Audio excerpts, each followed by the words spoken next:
feeling the present moment.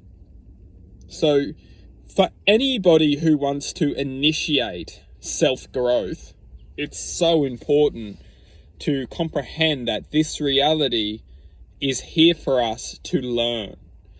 There's no such thing. If we must let go of our programming to see the competition around us.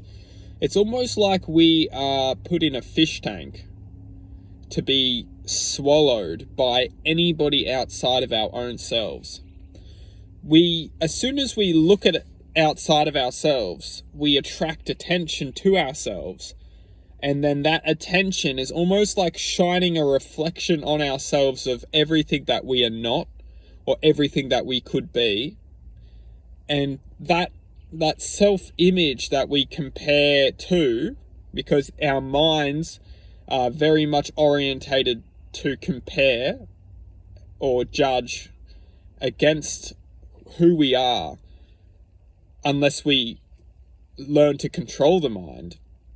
Because what the mind is trying to do is it's ultimately trying to almost super glue ourselves to, not only to judgment, but almost super glue ourselves in a state of just what happens is when we start to judge people and we criticize and reflect against our own self, we stop to grow internally.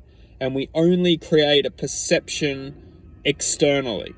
Because what we're doing is we're only comparing ourselves to people externally, and we stop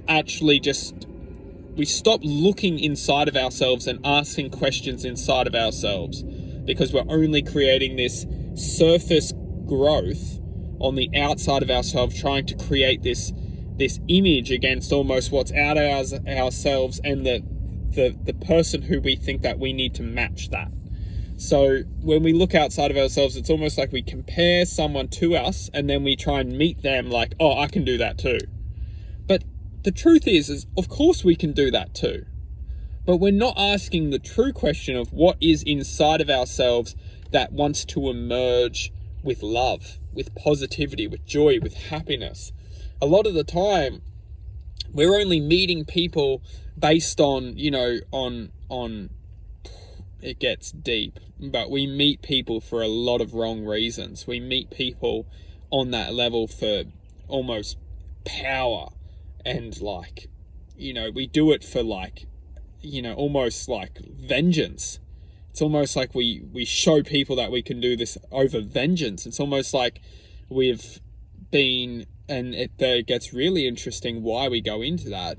It's almost like when we've been put down by someone, we feel like we must get back at them or show people that we can do stuff, which is only part of the programming. And this is what we must learn, is that we've been programmed to be potentially be hurt or be embarrassed.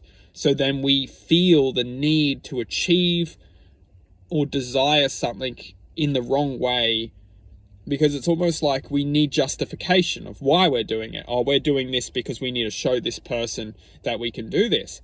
But if we look internally speaking, within the heart doesn't agree with this. The heart says, truthfully speaking, the heart sees that isn't a rational truth. And that's why we almost need that authorization from, like why we should do this, the justification. And the justification comes from, sometimes it can come from hurt or being embarrassed, or it can come from, just a frustration or anger that we need to prove something.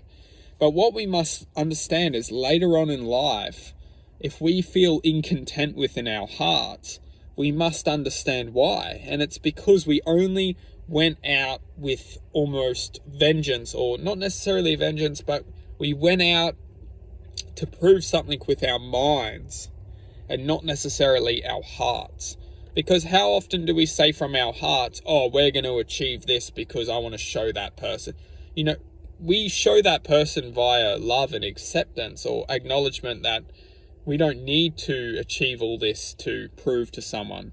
All we need to do is actually accept ourselves for being the truth which we are, which will naturally blossom into the flower who we will be content with for eternity.